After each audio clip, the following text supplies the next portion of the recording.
ಭಾರತ ಪ್ರವಾಸದಲ್ಲಿರುವ ರಷ್ಯಾ ಅಧ್ಯಕ್ಷ Vladimir Putin ಅವರೊಂದಿಗೆ ದೆಹಲಿಯ ಹೈದರಾಬಾದ್ ಹೌಸ್ನಲ್ಲಿ ಪ್ರಧಾನಿ ನರೇಂದ್ರ ಮೋದಿ ಅವರೊಂದಿಗೆ ಉನ್ನತ ಮಟ್ಟದ ಮಾತುಕತೆ ನಡೆಸಿದರು. ಈ ಸಂದರ್ಭದಲ್ಲಿ ಪ್ರಧಾನಿ ನರೇಂದ್ರ ಮೋದಿ ಯಾವುದೇ ಸಂಘರ್ಷ ಉಂಟಾದಾಗ ಭಾರತ ತಟಸ್ಥವಾಗಿಲ್ಲ, ಬದಲಿಗೆ ಭಾರತ ಶಾಂತಿಯ ಪರವಾಗಿದ್ದು ಈ ನಿಟ್ಟಿನಲ್ಲಿ ಸ್ಪಷ್ಟ ನಿಲುವನ್ನು ಹೊಂದಿದೆ. ಶಾಂತಿಗಾಗಿ ಭಾರತ ಪ್ರತಿಯೊಂದು ಪ್ರಯತ್ನವನ್ನು ಬೆಂಬಲಿಸುತ್ತದೆ ಎಂದು ಹೇಳಿದರು. ಪ್ರಪಂಚ ಶಾಂತಿಯ ಹಾದಿಯಲ್ಲಿದೆ. ಶಾಂತಿಯ ಹಾದಿಯನ್ನು ಕಂಡುಕೊಳ್ಳಲು ನಾವೆಲ್ಲರೂ ಒಟ್ಟಾಗಿ ಕೆಲಸ ಮಾಡಬೇಕು. ಇತ್ತೀಚಿನ ಪ್ರಯತ್ನಗಳು ಜಗತ್ತು ಮತ್ತೊಮ್ಮೆ ಶಾಂತಿಯತ್ತ ಸಾಗುತ್ತದೆ ಎಂಬ ವಿಶ್ವಾಸ ಮೂಡಿಸುತ್ತಿದೆ ಎಂದರು. ಕೋವಿಡ್ನಿಂದ ಹಿಡಿದು ಈಗಿನ ಸವಾಲುಗಳವರೆಗೆ ಜಗತ್ತು ಅನೇಕ ಬಿಕ್ಕಟ್ಟುಗಳನ್ನು ಎದುರಿಸಿದೆ. ಈ ಕಳವಳಗಳಿಂದ ಜಗತ್ತು ಶೀಘ್ರದಲ್ಲೇ ಮುಕ್ತವಾಗಲಿದೆ ಮತ್ತು ಜಾಗತಿಕ ಸಮುದಾಯವು ಅರ್ಥಪೂರ್ಣ ಪ್ರಗತಿಯ ಹಾದಿಯಲ್ಲಿ ಹೊಸ ಭರವಸೆಯನ್ನು ಕಂಡುಕೊಳ್ಳಲಿದೆ. ಇದೇ ವೇಳೆ ಭಾರತ ಮತ್ತು ರಷ್ಯಾದ ಆರ್ಥಿಕ ಸಂಬಂಧಗಳು ಮತ್ತಷ್ಟು ವಿಸ್ತರಿಸುತ್ತವೆ ಮತ್ತು ಹೊಸ ಎತ್ತರವನ್ನು ತಲುಪುತ್ತವೆ. ಈ ಆಶಾವಾದ ಮತ್ತು ವಿಶ್ವಾಸದೊಂದಿಗೆ ನಾವು ಈ ಸಭೆಯನ್ನು ಮುಂದಕ್ಕೆ ಕೊಂಡೊಯ್ಯುತ್ತೇವೆ ಎಂದು ಹೇಳಿದರು. 2001 में अपनी जो भूमिका अदा की, एक विजनरी लीडर कैसे सोचता है, कहां से शुरू करता है और संबंधों को कहां तक पहुंचा सकता है, इसका एक उत्तम उदाहरण भारत रशिया के संबंध है. एक्सेलेंसी, यूक्रेन के संकट के बाद हमारी लगातार चर्चा होती रही है.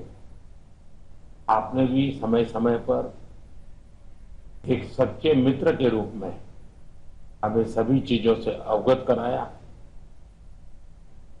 मैं समझता हूं कि ये विश्वास बहुत बड़ी ताकत है और आपको मैंने अनेक बार इस विषय की चर्चा भी की है और विश्व समक्ष भी मैंने रखा है. ರಷ್ಯಾ ಅಧ್ಯಕ್ಷರ ಭೇಟಿಯ ಕುರಿತು ಇದೇ ವೇಳೆ ಸಂತಸ ವ್ಯಕ್ತಪಡಿಸಿದ ಪ್ರಧಾನಿ, ಇದು ಐತಿಹಾಸಿಕ ಭೇಟಿಯಾಗಿದೆ. 2001ರಲ್ಲಿ ಭಾರತಕ್ಕೆ ವ್ಲಾಡಿಮಿರ್ ಪುಟಿನ್ ಭೇಟಿ ನೀಡಿದ ಸಂದರ್ಭದಿಂದ ಹಿಡಿದು ಇಲ್ಲಿಯ ತನಕ ಹಲವು ಬಾರಿ ಭೇಟಿ ಮಾತುಕತೆ ಚರ್ಚೆ ನಡೆಸಲಾಗಿದೆ. ಈ ಮೊದಲ ಭೇಟಿಯ ಸಮಯದಲ್ಲಿ ಕಾರ್ಯತಂತ್ರದ ಪಾಲುದಾರಿಕೆಯ ಬಲವಾದ ಅಡಿಪಾಯವನ್ನು ಹಾಕಲಾಯಿತು. ಉಕ್ರೇನ್ನಲ್ಲಿ ಬಿಕ್ಕಟ್ಟು ಪ್ರಾರಂಭವಾದ ನಂತರ ಭಾರತ ನಿರಂತರ ಸಂಪರ್ಕದಲ್ಲಿದೆ. ರಷ್ಯಾ ಭಾರತದ ನಿಜವಾದ ಸ್ನೇಹಿತನಾಗಿ ನಿರಂತರವಾಗಿ ಮಾಹಿತಿ ನೀಡುತ್ತಿದೆ. ಈ ನಂಬಿಕೆ ಒಂದು ದೊಡ್ಡ ಶಕ್ತಿ ಎಂದು ನಾನು ನಂಬುತ್ತೇನೆ ಎಂದರು. समर्थन करते हैं और हम शांति के हर प्रयासों के साथ कंधे से कंधा मिलाकर के खड़े हैं. पूरे विश्व ने कोविड से लेकर के अब तक कई संकटों से गुजरा है. हम आशा करते हैं कि बहुत ही जल्द विश्व को चिंताओं से मुक्ति मिलेगी और एक सही दिशा में प्रगति के राह पर विश्व समुदाय को एक नई आशा पैदा होगी. एक्सेलेंसी, मुझे पूरा भरोसा है कि आज दिन भर हम अनेक विषयों पर चर्चा करने वाले हैं. भारत और रशिया के आर्थिक संबंधों का अधिक विस्तार हो, हम नई नई ऊंचाइयों को प्राप्त करें. ऐसे बहुत ही आशावादी आउटकम के साथ हम हमारी इस मीटिंग को आगे बढ़ाएंगे, ये मेरा पूरा विश्वास है. माय फ्रेंड, मैं फिर से एक बार आपका देश से बहुत बहुत स्वागत करता हूं.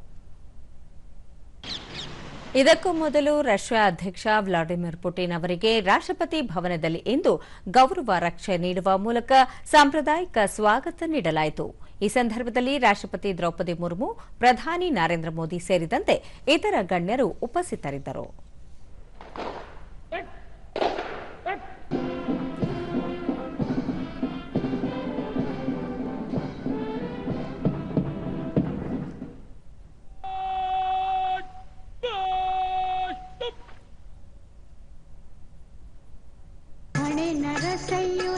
ಬಳಿಕ ರಷ್ಯಾ ಅಧ್ಯಕ್ಷ ವ್ಲಾಡಿಮಿರ್ ಪುಟಿನ್ ಅವರು ರಾಜ್ಘಾಟ್ಗೆ ತೆರಳಿ ಗಾಂಧೀಜಿ ಸ್ಮಾರಕಕ್ಕೆ ಪುಷ್ಪ ನಮನ ಸಲ್ಲಿಸಿದರು.